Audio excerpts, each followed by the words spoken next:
Hello world and welcome back to another episode of Let's Play Mass Effect Blind. My name is Kelthos, and in the last episode we had got our ship, and I don't think we got our crew. Well, I mean, we got some companions along the way, and we got Garrus to join our group, and we talked to the captain about him and Saren's past, and then he told us to go talk to this Admiral Kohu, or however you pronounce his name.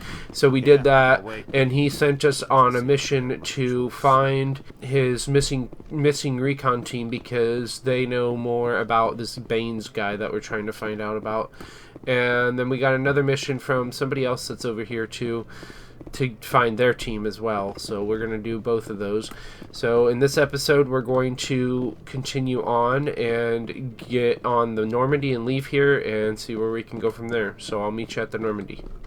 In other news, Exogeny Corp is still denying reports that one of their survey teams has gone missing in the Hades Gamma Cluster. This must be another journal when entry. Asked why communication with the survey team was suddenly cut off last week, company officials refused to comment. So somebody else is missing that we're going to have to look for. The first mission we're going to do is to look for that doctor, though, that the captain was telling us about. Alright, let's go to the Normandy. I believe it's just right here.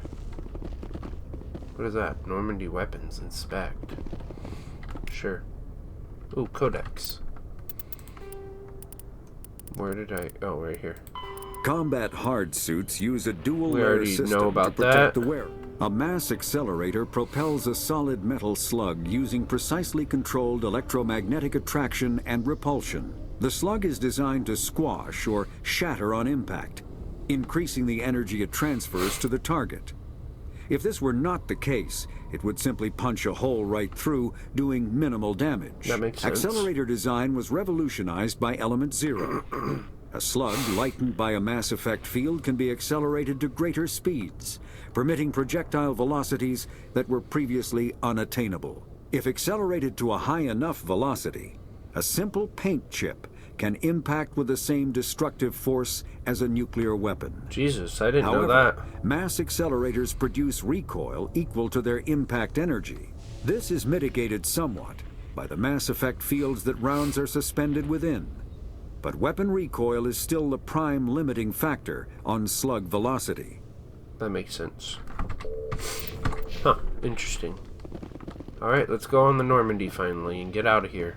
I feel like we've been on the Citadel for since the beginning of the game, pretty much. Stand by, shore party. Decontamination in progress. Okay. I heard what happened to Captain Anderson. Survives 100 battles and then gets taken down by backroom politics. Just watch your back, Commander. Things go bad on this mission, you're next on their chopping block. This feels wrong. Yeah, it does. This feels wrong. Captain Anderson should be the one in charge. It's like I'm stealing the ship from him. Yeah, the captain got screwed. But it's not like you could have stopped it. Nobody's blaming you. Everyone on this ship's behind you, Commander. 100%. Intercom's open. That's good to know. If you got anything you want to say to the crew, now's the time. I need to be honest with them. Now we do things my way, or let's keep this short. Yeah, let's be honest. This is Commander Shepard speaking. We have our orders. Find Saren before he finds the conduit. I won't lie to you, crew. This mission isn't going to be easy. Humanity must do its part. Eden Prime was just the start. Nobody's going to help us. Our Saren will be ready for us. Humanity must do its... Eden Prime was just a start. This began with an attack on a human settlement in the Traverse. But we know Saren won't stop there. His Geth armies aren't going to stay on the far fringes of Citadel space. Humanity must do its part. Saren will be ready for us. Nobody's going to help us. We must not fail. Humanity must do its part. No, we must not fail. This is the most important mission any of us have ever been on. The fate of an entire galaxy is at stake. We will stop Saren, no matter what the cost. Yeah, we will. Well said, Commander. Captain will be proud. I won't let them down, not if we fail. He doesn't matter anymore. What? He does matter. I won't let them down. The captain gave up everything so I could have this chance. We can't fail. Yes, sir. Alright. Now, how do we get to go where we're going to go? Commander, something you need? Investigate. Ship status report. How's the Normandy performing? Is she everything they said she'd be? She's the best ship in the fleet, if you've got a pilot who knows how to handle her. Balance isn't what you'd expect. Takes a while to get used to that oversized drive core we got stuffed in the back, and her power can sneak up on you if you're not careful. The Normandy's probably too much ship for your average Alliance pilot, Commander. Lucky for you, I'm anything but average. That's good. I just want to talk. I like to know my crew. Mind if I ask you a few questions? I can see where this is going. You did a background check on me, didn't you? Well, I'll tell you the same thing I told the captain. You want me as your pilot. I'm not good. I'm not even great. I don't I'm even the know best what your damn background check helmsman would in have the shown Alliance me. fleet. Top of my class in flight school, I earned that. All those commendations in my file, I earned every single one. Those weren't given to me as charity for my disease. I didn't mean to insult you. What disease? What are you talking about? Are you sick? You mean you didn't know? Oh, crap. Okay, I've got Vrolik syndrome, brittle bone disease. The bones in my legs never develop properly. They're basically hollow, too much force and they'll shatter. Oh. Even with crutches and my leg braces, it's hard to get around. That's not One that- wrong I mean, step that's- and crack. It's very dramatic. Why would that I've learned stop to you manage from my controlling the condition, ship, Commander. though? Put the Normandy in my hands and I'll make her dance for you. Just don't ask me to get up and dance unless, you like the sound of snapping shin bones. How'd you get your nickname? Yeah. Why does everyone call you Joker? It's a lot shorter than saying Alliance Flight Lieutenant Jeff Moreau. Plus, I love to make little children laugh. That's no answer. Or yeah, right. I'll just say that's no answer. You're dodging the question. Look, I didn't pick the name. One of the instructors in flight school used to bug me about never smiling. She started calling me Joker, and it stuck. Were you unhappy? Why didn't you ever smile? Hey, I worked my ass off in flight school, Commander. The world's not gonna hand you anything if you go around grinning like an idiot. By the end of the year, I was the best pilot in the academy. Even better than the instructors, and everybody knew it. Being They the all best got their isn't- asses isn't kicked by the everything, sickly though. kid with the creaky little legs. One guess who was smiling at graduation? Investigate, ship status report, personal history, return. Tell me about your I need to know disease. more about this Vrolik syndrome if I'm putting my ship in your hands. Yeah, of course you do. It's an extremely rare condition. Nobody knows exactly what causes it. Genetic, maybe. It's treatable, but there's no cure. They classify my case as moderate to severe. I was born with over a dozen fractures, hip, thighs, ankles. My bones were already breaking in the womb. 100 years ago, I wouldn't have survived past my first year. Lucky for me, modern medical science has turned me into a productive member of society. That's good. How do you do your job? I don't know if I should ask that or not, but I'm gonna. You're not going to break a bone trying to fly the ship, are you? I don't fly with my feet, Commander, so I'm fine as long as I'm in this chair. I gotta be real careful when I get up to take a piss, though. I can do my job as well as anyone on the ship. Better, actually. So don't worry about it. Let's change. I'm not topics. trying to make you uncomfortable. Let's talk about something else. Whatever you want, Commander. Investigate. Yeah, tell me about How'd your you end up personal joining the history. Alliance? Look, if you're looking for an inspirational tale of the crippled kid overcoming impossible odds, you're gonna be disappointed. My mother was a civilian contractor working for the Alliance. I basically grew up on the Arcturus station back when they were building up the fleets. Spend all that time around Alliance ships, there's a good chance you'll end up going to the Academy. Okay. I have to go. I'll see you later. Alright, see ya. Oh, Codex. Planets and locations. Arcturus Station. Arcturus Station is the gateway to Sol, a 5 kilometer diameter Stanford Taurus type space station at the trailing Lagrange point of the gas giant Thiamus. Construction on Arcturus Station began in 2151 and concluded in 2162. It was inaugurated in 2156 and has served as the military and political headquarters of the System Alliance from the First Contact War until present.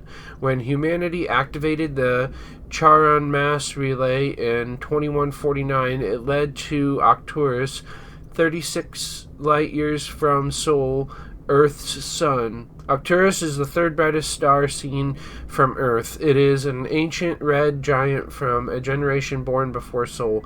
Its worlds are either gas giants or ice chunks.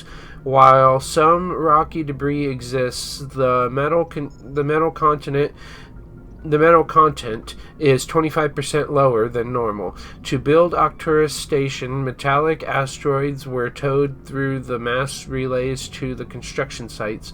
Many of these asteroids remain near the station, their mined-out areas home to transient populations.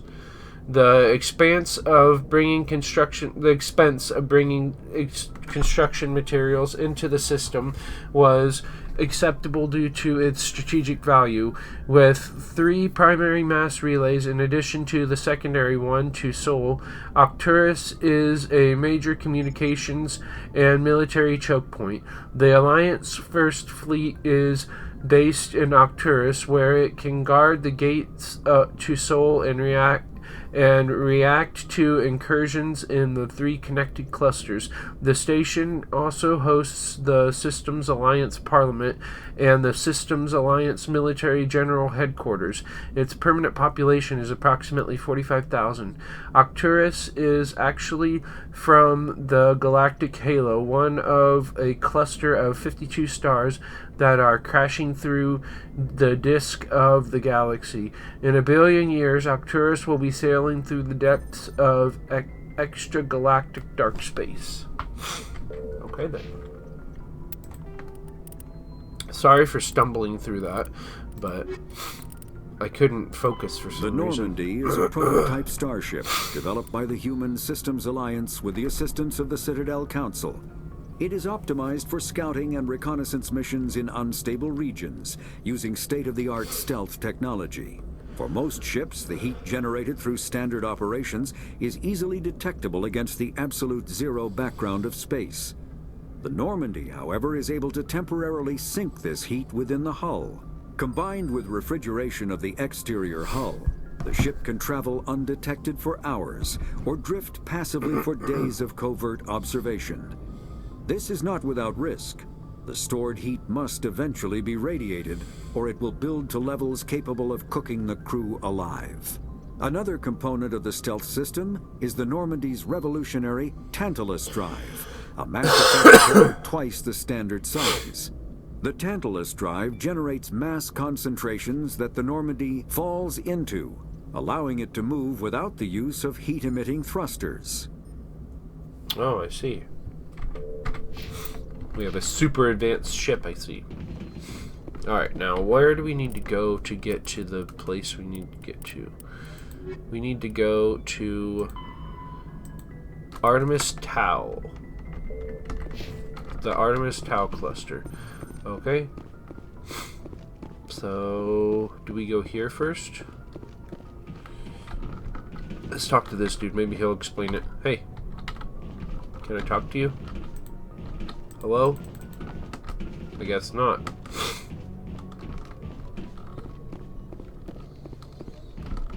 Let's just go up here then. Shall we? Codex. What? The Citadel is an ancient deep space... Yeah, we already know. Citadel space is an unofficial term referring to any region of space controlled by a species that acknowledges the authority of the Citadel Council. At first glance, it appears this territory encompasses most of the galaxy. In reality, however, less than 1% of the stars have been explored. I see. Even Mass Effect FTL drive is slow relative to the volume of the galaxy. Empty space and systems without suitable drive discharge sites are barriers to exploration.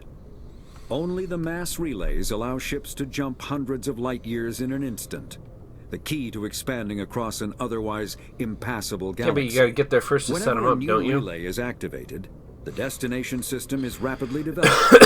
From that hub, FTL drive is used to expand to nearby star clusters. The result is a number of densely developed clusters, thinly spread across the vast expanse of space, connected by the mass relay network. Oh, I see. Alright, let's open this galaxy map and see what it looks like and how we do this. Whoa. Right-click to zoom out, left-click to zoom in, select a destination and scan or land on a planet. Okay. Citadel, supposedly constructed by the long-extinct Proithians. This colossal deep space station serves as the capital of the Citadel Council. Gravity is simulated through rotation and is comfortable and is a comfortable 1.02 standard Gs on the wards and a light 0.3 standard Gs on the Presidium ring. Okay, zoom out. Zoom out more. Zoom out more. Novir. There's dig site. Artemis Tau. Right there. Okay. Which one of these are we going to? Athens? Macedonia? What? Yeah, Macedon. Artemis Tau. We wanted to go there. Okay. How come it's not letting us? We have to choose one of these to go to? Travel to another system. Yes. Okay, let's go to Sparta, I guess. I don't know what I'm doing, really. I know I'm trying to go to Artemis Tau cluster to try to find that doctor, but that's about it.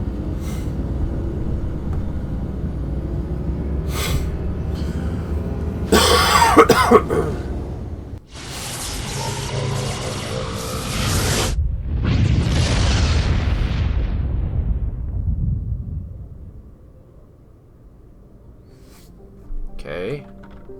Now we're in Sparta. Now there's more places to choose. Jesus.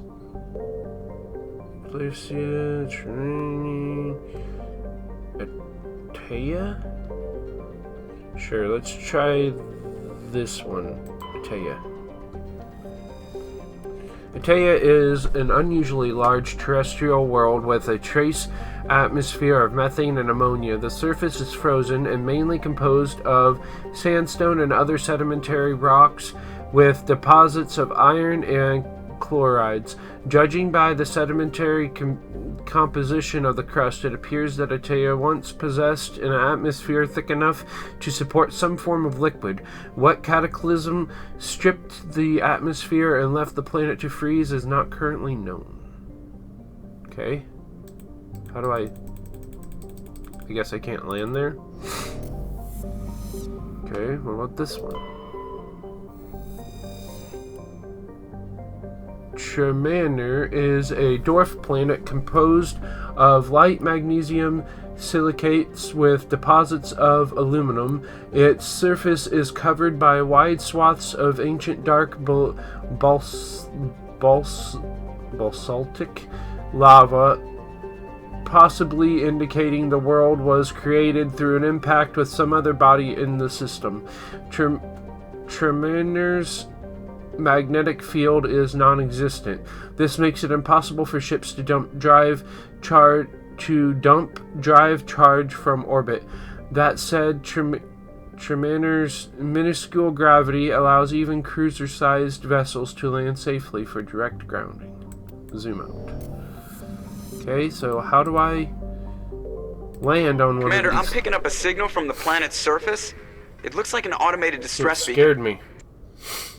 From Idalos? Idalos is a terrestrial planet with an atmosphere of carbon dioxide and nitrogen. Idalos' surface is covered by wide deserts of silicate sand with only a few areas of indigenous rock highlands to break the abrasive dust-choked wind. Idalos' orbit is congested with debris thrown inwards by the gravity of the gas giant Antimalsia. Due to a high rate of meteor impacts, exploration is highly dangerous. Let's keep going for now. What's this one? Small distant Algis is a small terrestrial with a trace atmosphere of methane and argon. The surface is composed of water, ice, and calcium with occasional deposits of light metals. During the Alliance's pirate suppression campaign in the 2160s, the Batarian Aluminranpra, I don't know how to pronounce that. Oh, there's a timer, was caught with his frigate Tonurian grounded on Algiers for drive discharge. When challenged by the cruiser Hyderabad,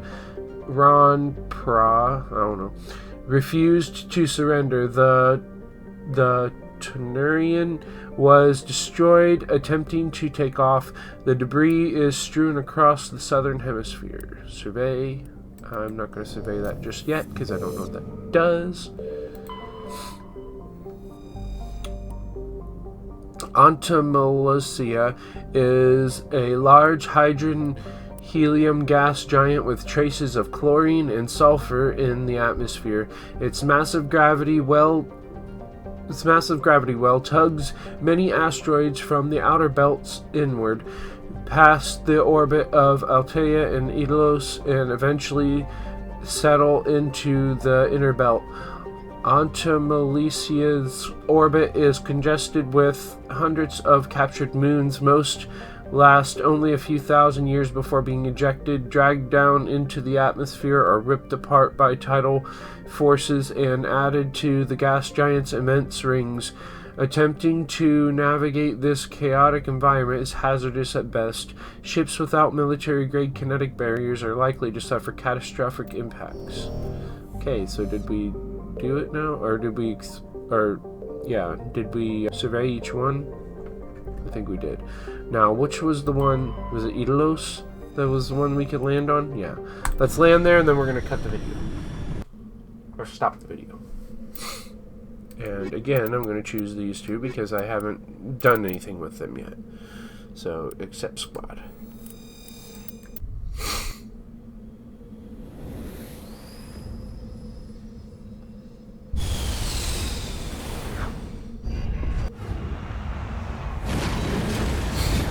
Oh, we get a ship, or we get one of these things.